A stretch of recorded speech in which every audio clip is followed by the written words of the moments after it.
स्मृति ईरानी अभी हथनी की मौत हो जाएगी, उस पे वो विधवा विलाप करने लगेंगी, हेमा मालिनी रोने लगेंगी। ये लोग भी बलात्कारियों के पक्ष में खड़े हुए हैं। इससे अच्छा तो लंका में रावण राज था, राक्षसों के बीच में सीता मैया सुरक्षित तो थी। राजनीति के नाम पे आप जिस तरीके से अपराधियों को बचाना चाहते हैं, जिस तरीके से आपका संरक्षण अपराधियों के प्रति दिख रहा है, योगी आदित्यनाथ आप क्या छुपाना चाहते हैं, आप क्या बचाना चाहते हैं? तमाम लोग आंदोलन कर रहे हैं और एक ही नारा उठ रहा है कि मनीषा को न्याय चाहिए, मनीषा को जस्टिस चाहिए। युवा का उल्टा होता है वायु। जिस तरीके से ये वायु जब प्रभाव में आएगी, 22 में इनको कुर्सी के संग उखाड़ के फेंकने का काम करेगी। अगर बलात्कार नहीं हुआ है तो राहुल गांधी और प्रियंका गांधी को हाथरस में जाने क्यों नहीं दिया? क्यों ऐसे तमाम आंदोलन करने वाले लोगों को उनको जेल भेजा? योगी आदित्यनाथ जी, उत्तर प्रदेश की जनता, उत्तर प्रदेश की महिलाएं कतई आपको बर्दाश्त नहीं करेंगे।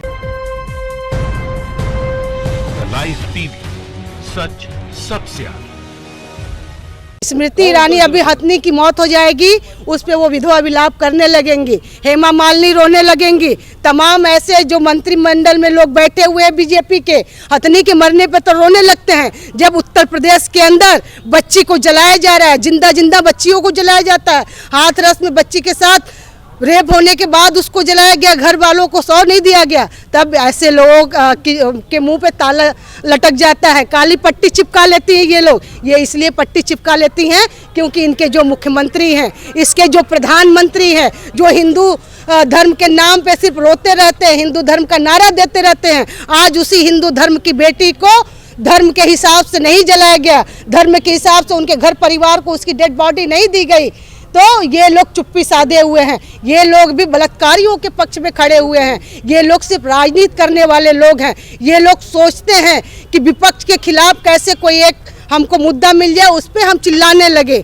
एक हथनी का मामला आया, पूरा ऐसे डिबेट चल रहा था, ऐसे ये लोग रो रहे थे कि जैसे कि देश में कितना बड़ा अपराध हो गया है। जो लोग उनसे मिलना चाहते हैं, पीड़िता के घर वालों से, आप लोग तो उन्हें ऐसे ट्रीट कर रहे हो जैसे वो कोई क्राइम करने जा रहा है, और जो क्राइम करके बैठा आप उसे संरक्षण दे रहे हो। अगर जितनी पुलिस, जितनी फोर्स आज माननीय राहुल गांधी जी के लिए, सपा कार्यकर्ताओं के लिए इन लोगों ने लगाई थी ना, उसका अगर 1% भी फोर्स अगर वो अपराधियों को ढूंढने में और उनके कि क्या हुआ है लड़की के साथ, अगर उन सब चीज़ों में लगा देते ना, तो अब तक जितने भी आरोपी हैं सब सामने आ जाते हैं। अगर अपराध का अंत होगा तभी बेटियों का उदय होगा।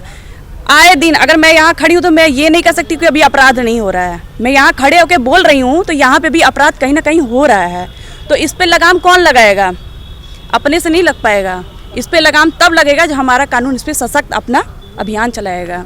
जैसे कि आज गाड़ियों का चालान चल रहा है ना, सशक्त होके गाड़ियों का चालान चल रहा है, लोग हेलमेट लगाना, प्रोटेक्ट होना शुरू कर दिए हैं। तो ऐसा कोई प्रावधान निकाला जाए, ऐसा कोई कानून बनाया जाए जो हमारे संविधान के रचित होने के बाहर होगा, तभी लगता है ऐसा कुछ हो पाएगा। अमेंडमेंट तो मांगता है, मेरा कहना है अमेंडमेंट तो होना चाहिए, और इसलिए होना चाहिए क्योंकि लग नहीं रहा है कि महिलाओं को पिंजड़े से बाहर निकल के चलना चाहिए। महिलाओं को एक पिंजड़े के अंदर कैद होना चाहिए, क्योंकि लग रहा है कि मैं यहाँ से निकलूंगी तो पता न क्या होगा, ये मैं कह नहीं पाऊंगी। लेकिन खुद से अलर्टनेस होना पड़ेगा, अलर्ट होना पड़ेगा, गवर्नमेंट को भी, खुद को भी और सबको भी। ये भी नहीं कह सकते कि हर पद पे विराजमान महिलाएं नहीं हैं, लेकिन महिलाएं हैं, फिर भी महिलाओं का शोषण है। चूड़ियों बेचने का जो काम है वो महाभारत से चला आ रहा है, रामायण चला आ रहा है। तब भी द्रौपदी की चीरहरण होती थी। क्या द्रौपदी का चीरहरण अभी भी बंद हुआ है? हुआ है? नहीं हुआ है। ऐसी डेली कितनी द्रौपदियों का चीरहरण हो रहा है। बस आवाज़ उठाने की देरी है, उठाइए। हम चाहते कि आज हमारी उठी है, साथ में आप सबकी भी उठे। इससे अच्छा तो लंका में रावण राज था कि कम से कम वहाँ लाखों राक्षसों के बीच में सीता मैया सुरक्षित तो थी। इस ढोंगी राम राज्य में आए दिन बलात्कार हो रहे हैं। आप देखिए, हाथरस की बिटिया का जो डेड बॉडी है परिवार को दिया नहीं जाता है। हिंदू रीति रिवाज के अनुसार देखिए तो रात में किसी भी डेड बॉडी का क्रियाक्रम नहीं किया जाता, उसका अंतिम संस्कार नहीं किया जाता है। हिंदू रीति रिवाज में जब हमारे डेड बॉडियाँ जाती हैं तो राम नाम सत्य का नारा लगता है। पहले तो उस बेटी के संग बलात्कार किया जाता है, उसके बाद उसकी डेड बॉडी को परिवार को न दे करके रातों रात दाह संस्कार कर दिया जाता है। माँ बिलखती रह गई, रोती रह गई कि मेरे बेटी को एक बार, आखिरी बार मुझे दे दो, कम से कम मैं उसका अंतिम विदाई तो कर सकूं, उसको हल्दी तो लगा सकूं। लेकिन ये रामराज नहीं, ये पूरा तरीके से ढोंगी राज हो चुका है। इससे बढ़िया तो रावण राज था, क्योंकि सीता मैया सुरक्षित तो थी लाखों और करोड़ों राक्षसों के बीच में। किसी गाय की हत्या हो जाए, पूरे देश में दंगा हो जाएगा। किसी गाय को लेकर के कोई बात हो तो पूरा देश जलने लगेगा। लेकिन जब एक महिला को जलाई जाती है, एक महिला के साथ बलात्कार होता है, उसको जिंदा जलाया जाता है, उसको मारा जाता है, तब देश में जैसे लगता है कि कोई कुछ हुआ ही नहीं है। क्योंकि महिलाओं की जान जो है वो जान नहीं समझते हैं ये लोग हाथी की जान, ये लोग, हमको भी जानवर के प्रति हमारी भी संवेदना है, लेकिन संवेदना इस स्तर तक नहीं होना चाहिए कि महिलाओं के साथ कोई जघन्य अपराध हो तो आप उस पर चुप्पी साध ले। उल्टा आप कोशिश करें कि अपराधियों को बचाने में लगे रहे, उल्टा कोशिश करें कि रेप की धारा आप हटा दे, उल्टा कोशिश करें पोस्टमार्टम रिपोर्ट में दिखाने की कि बच्ची के साथ कुछ हुआ ही नहीं है। अगर बच्ची के साथ बलात्कार नहीं हुआ है तो क्यों 2:30 बजे रात में पुलिस तंत्र मिल करके उसको बच्ची को जलाने की कोशिश की है? अगर बलात्कार नहीं हुआ है तो राहुल गांधी और प्रियंका गांधी को हाथरस में जाने क्यों नहीं दिया? क्यों कांग्रेस कार्यकर्ताओं के ऊपर लाठियां चलाई? क्यों सपा कार्यकर्ताओं के ऊपर लाठियां चलाई? क्यों ऐसे तमाम आंदोलन करने वाले लोगों के ऊपर आपने लाठियां चलाई, उनको जेल भेजा? इसलिए भेजा क्योंकि आप जानते हैं कि कहीं ना कहीं इस घटना में जो है आपके लोग बलात्कार किए हुए लोग हैं, आपके बीच के लोग अपराधी हैं, आपको उनको बचाना है। आप उनको बचाने के लिए कह रहे हैं कि किसी तरह का कोई अपराध नहीं है। तो योगी आदित्यनाथ, आपका जो पूरा ये चेहरा है बलात्कारियों को बचाने के लिए, ये जो क्रूर चेहरा है, ये क्रूर चेहरा जो है आपका कहीं से भी नहीं छुपेगा। ये क्रूर चेहरा जो है, आप सोच रहे हैं कि हम सत्ता संरक्षण के बल पे, उत्तर प्रदेश के मुख्यमंत्री कुर्सी के बल पे हम जो है रेपिस्टों को बचा लेंगे, तो हम यहाँ महिलाएं खड़ी हैं उत्तर प्रदेश के आज अंदर जो है गली गली में, चौराहों पर रेप पीड़िता के पक्ष में मार्च निकल रहे हैं, मोमबत्तियां जलाई जा रही है, न्याय की मांग हो रही है। कांग्रेस पार्टी के लोग बोल रहे हैं, सपा के लोग बोल रहे हैं, तमाम लोग आंदोलन कर रहे हैं और एक ही नारा उठ रहा है कि मनीषा को न्याय चाहिए, मनीषा को जस्टिस चाहिए और जो रेपिस्ट लोग हैं उनको कड़ी से कड़ी सजा दीजिए। योगी मुख्यमंत्री आदित्यनाथ, आपको उत्तर प्रदेश के कुर्सी पे बैठने का कोई भी नैतिक अधिकार नहीं है। नैतिक अधिकार इसलिए नहीं है कि हर मिनट, हर दिन, हर जिले में, हर घंटे पे एक रेप की घटनाएं होती है। हाथरस की बच्ची की डेथ हुई परसों बलरामपुर में, ठीक उसी तरीके से घटना एक बच्ची के साथ घटती है। कल जाकर के भदोई में एक दलित बच्ची के साथ इस तरह की घटना होती है।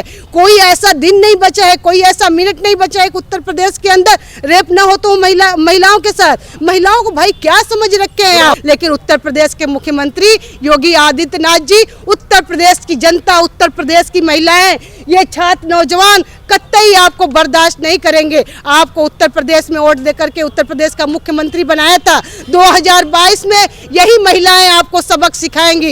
यही महिलाएं जो आपको उत्तर प्रदेश का मुख्यमंत्री बनाई थी, आपको सबक सिखाएंगी कि महिलाओं के साथ अभद्र व्यवहार करने पे, महिलाओं के साथ बलात्कार करने पे, महिलाओं के साथ बलात्कार करने वाले अपराधियों को बचाने पे क्या हश्र होता है। उत्तर प्रदेश की कुर्सी से आपको न उठा करके फेंक दिया गया तो मेरा नाम बदल दीजिएगा। पूरी संस्थाएं बिक चुकी हैं। देश का चौथा स्तंभ 90% तक बिक चुका है। आजकल कलम तक बिक जा रही है। हमारे जो पत्रकार, जो देश के चौथे स्तंभ हैं, आप जैसे कुछ महानुभाव हैं जिनके वजह से हम अपनी आवाज को ऊपर तक पहुंचाते हैं।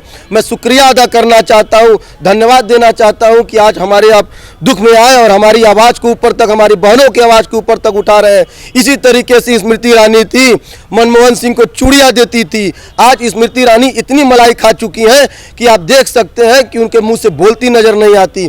बहन बेटियों के सम्मान में भाजपा मैदान में जिस तरीके से उतरी थी, वही भाजपा के लोग, चिन्मयानंद के सेंगर जैसे लोग बलात्कार करते हैं, योगी बाबा ऐसे लोग उनकी पैरवी करते हैं, मंत्री लोग बलात्कारियों का पैरवी कर रहे हैं। आज के डेट में पूरा उत्तर प्रदेश बलात्कार प्रदेश बनता चला जा रहा है। 2022 और 2024 में इनको उखाड़ फेंकने का काम ये युवा करेगा। राहुल गांधी के ऊपर जिस तरीके से धक्का दिया गया, प्रताड़ना दी गई, उनको 144 का ढकोसला दिया जाता है। जब भी भारतीय जनता पार्टी के लोग आते हैं तो धारा 144 को क्या कहते हैं कि हटा दिया जाता है। और जैसे ही कांग्रेस, सपा, बसपा, भाजपा जिस तरीके से अपने प्रोटेस्ट को करती है, सही चीज़ों को उठाती है, तो होता क्या है कि 144 लगा करके युवाओं का शोषण किया जाता है, दमन किया जाता है, उनको जेल में भरने का काम किया जाता है। इस जेल में जाने से कोई युवा डरता नहीं है।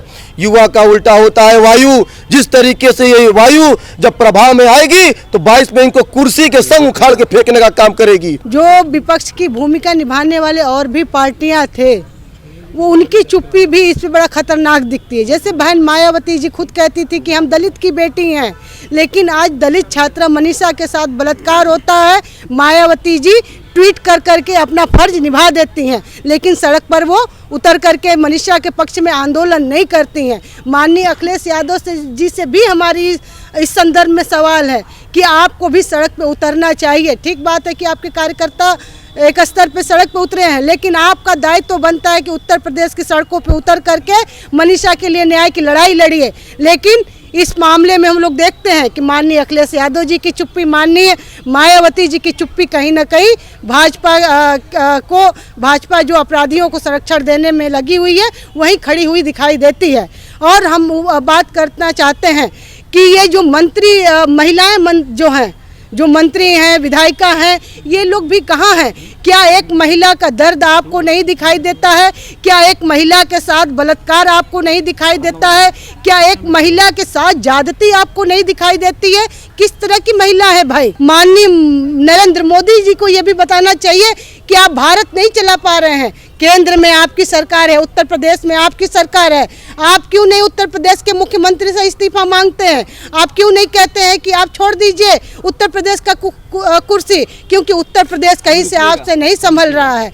तो ये जो आपराधिक पूरी घटनाएं उत्तर प्रदेश के अंदर बढ़ रही है, ये जो अपराध को लगातार ये बढ़ नहीं रही है, दरअसल उत्तर प्रदेश के अंदर अपराध को बढ़ाया जा रहा है। उत्तर प्रदेश के अंदर जब मंत्री बलात्कारी होंगे, उत्तर प्रदेश के अंदर जब विधायक बलात्कारी होंगे, तो जाहिर सी बात है कि इन मंत्रियों से, इन विधायकों से आम लोगों को सीख मिलेगी। आम लोगों जो कुकृत्य मानसिकता वाले लोग हैं, जो महिलाओं को सिर्फ उपभोग की वस्तु समझते हैं, ऐसे लोगों को माननीय मुख्यमंत्री जी आपने ये साफ संकेत दिया है कि आप बलात्कार करके आओ, आप रेप करके हत्या करके आओ, और उत्तर प्रदेश का मुख्यमंत्री जो है तुमको सीधे सीधे बचा लेगा, तुम्हारे ऊपर कोई चार्ज नहीं लगेगा। मनीषा के मामले में हम लोगों ने देखा कि उनके ऊपर से बलात्कार का धारा हटने जा रहा है। तो उत्तर प्रदेश का जो मुख्यमंत्री है वो बलात्कारियों को संरक्षण देने वाला है। उत्तर प्रदेश का मुख्यमंत्री जब खुद अपराधी है तो जाहिर सी बात है कि अपराधियों को संरक्षण देगा। इसलिए हम कहते हैं कि उत्तर प्रदेश के कुर्सी पे माननीय योगी आदित्यनाथ बिष्ट को बैठने का कोई नैतिक अधिकार नहीं है, उनको इस्तीफा देना चाहिए। लाइव टीवी, सच सबसे आगे।